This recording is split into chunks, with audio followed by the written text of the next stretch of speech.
This was really quietly a super important win for the Red Sox despite an ugly loss there.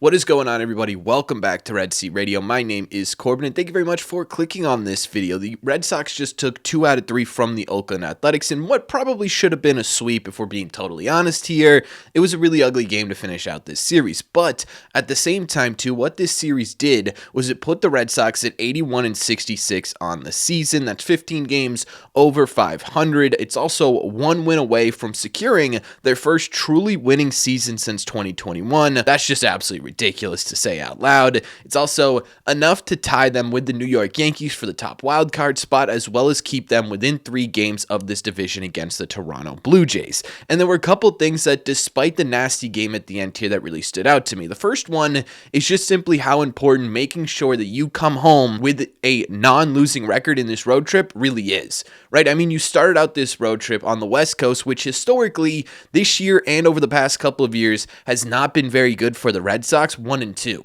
You essentially looked like absolute buns against the Arizona Diamondbacks for the first 2 games. You finally put it together in the series finale, and then you come into Oakland, you win these first 2 games, really should have won this finale, and certainly couldn't get it done, but now you're coming home 3-3. With the Yankees losing their series to the Detroit Tigers, with the Houston Astros putting up a legitimate fight against the Toronto Blue Jays, it kept you in this race, right? And I think that's an important thing to take note of. The Red Sox, they're not going to win every single game, right? Chapman isn't a robot. At some point, he is going to look human. The Red Sox offense, they're not going to score enough runs to win every single game, but being able to keep yourself in race with both the wild card and the division, with really important games coming down the stretch here against both those teams ahead of you, is exactly what you need to do right now, right? You need to maintain your ground, and that's exactly what the Red Sox did in this one. So to sit here and really harp on how bad the last game was, to me, just doesn't feel right? Because I do think there were some important, specific things that the Red Sox did in this series that could legitimately give some insight into how they can make a real run at this thing over the last few weeks of the season. But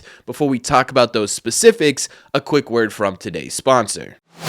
September is officially here, ladies and gentlemen, which means only good things if you're a sports fan. Not only are baseball playoffs right around the corner, but we're also celebrating the start of a new football season, which is why for the entire month of September, we are partnering with the DraftKings Sportsbook, because right now on DraftKings, new users bet $5 and instantly get $200 in bonus bets and $200 off YouTube Sunday NFL ticket. Sign up using DraftKings.com/RedSeat or through my promo code RedSeat to take advantage of this offer. With DraftKings' very user-friendly app, you can take your Sundays to the next level. Thank you very much to DraftKings for sponsoring this episode. Make sure to use code RedSeat. Please don't forget to gamble responsibly. DraftKings, the crown is yours. Let's get back to the video.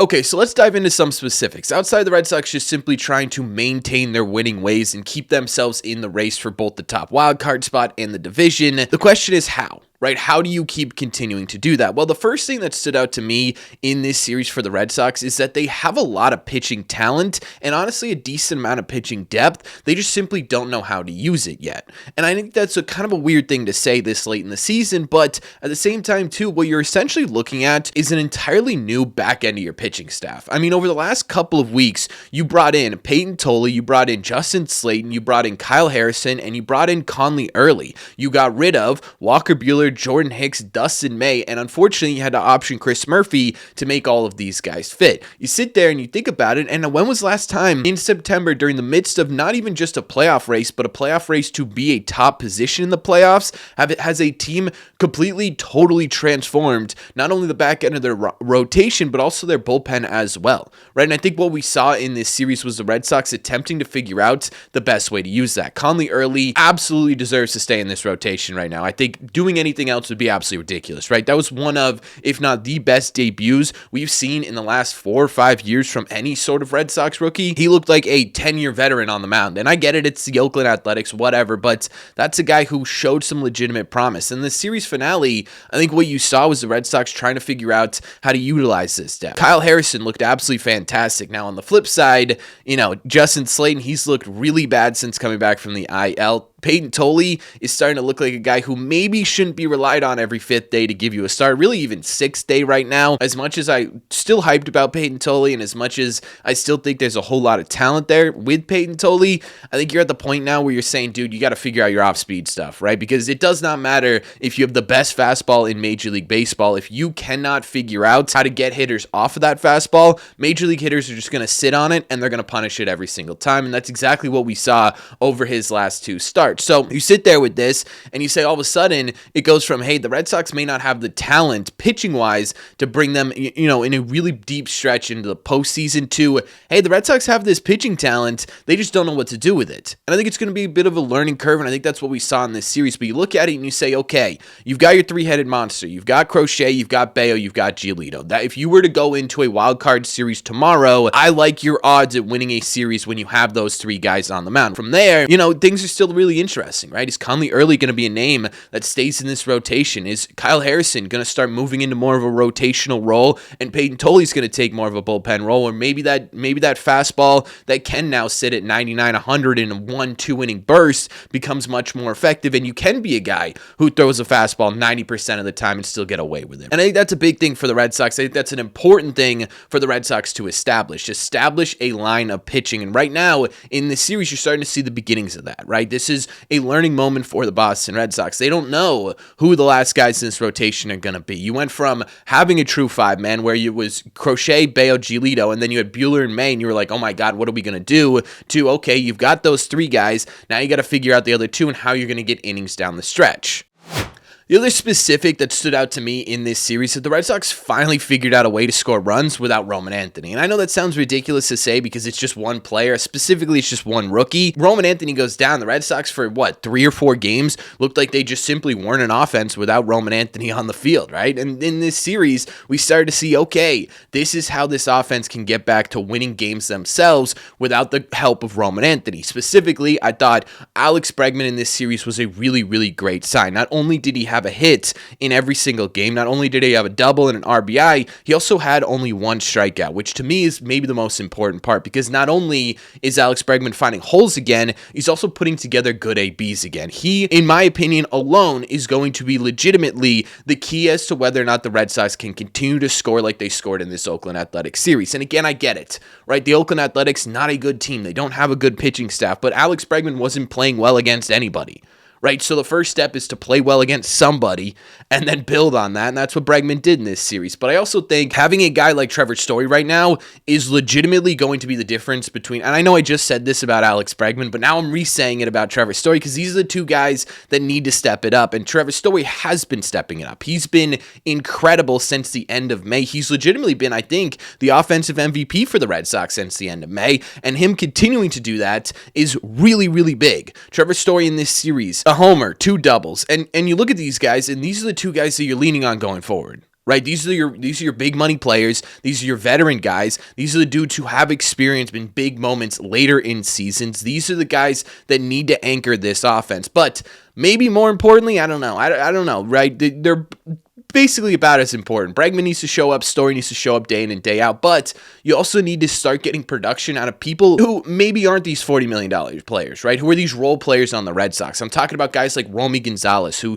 was the hottest hitter on this team over the last couple of weeks and continued to be in this Oakland Athletics series. I'm talking about guys like Rob Refsnyder, who had 2 really big moments in this series, who needs to continue to be leaned on as we go through the end of the season here, specifically against left-handed pitchers, but he was also doing it against righties in this series, and that's a really good sign. Carlos Narvaez finally coming back to life a bit at the plate. A few hits in this series, including a home run and a really big AB in that series finale that ended up helping them tie the game, which ultimately ended up getting walked off and blah, blah, blah, blah, blah, right? But him getting there to the point where he can put together these good at-bats is a really big thing. When the Red Sox were winning games in June, I mean, at an insane rate here, they weren't getting just production from the top 3 guys in this order. They were getting production from everybody.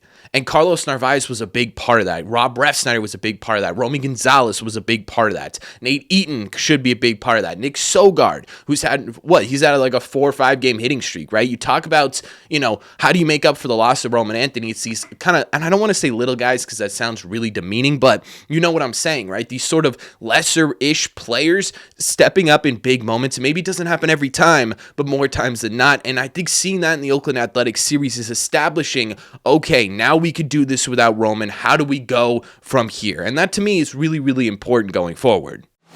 Look, the last game was ugly, right? There's no two ways around it. They were 2 for 16 with runners in scoring position. Peyton Tolley just simply, again, didn't look like a legitimate Major League pitcher. Aroldis Chapman, for the first time in almost 2 months, gave up not only a hit, but an earned run. Turns out that guy is not a pitching robot. He is a human being, right? And we could sit here and we could say that there are concerns with the Red Sox. And yes, you're absolutely right? There are concerns with the Red Sox, and there are always going to be concerns with the Red Sox. They're not this perfect put-together team that's just gonna, it's not 2018, right, where every single part of their team is just a juggernaut and they're going to steamroll players. And that's simply not who this team's been this entire year. They're going to have ups, they're going to have downs. Right now, though, it's important to also note that you still won this series, and you still won this series doing a couple of important things: establishing your pitching staff and establishing how you're going to work offensively without Roman Anthony. And right now, Wilyer Abreu, who should be coming back very, very soon here. And I think they did do that in this one, or they've started to do that in this one, right? I don't think the pitching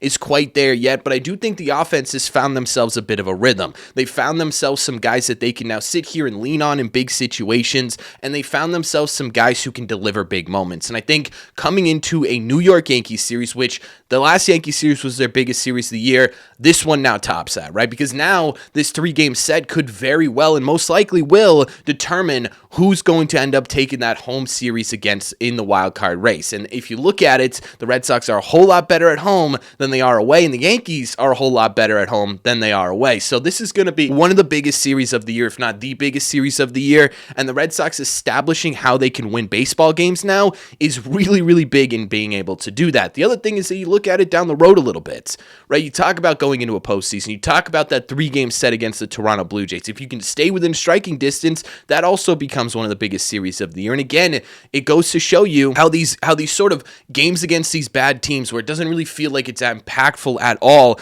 can build up to these bigger wins, right? And last night sucked. Yesterday sucked. But take the day off, figure out, okay, what made us tick in these first 2 games? How do we build on that going into this series against the Yankees? How do we exploit that coming home, right? And again, all of a sudden you're talking about a really, really important series for the Boston Red Sox. So I get it, right? You should have swept this series. You should have put yourself in a better position. You could have sole ownership of that first wild card spot if you had just simply been able to hit with runners in scoring position, or Aroldis Chapman just simply figured out how to be that guy he's been over the last month and a half. But that's not going to happen every single game, right? So I'm not going to sit here and harp on it too much.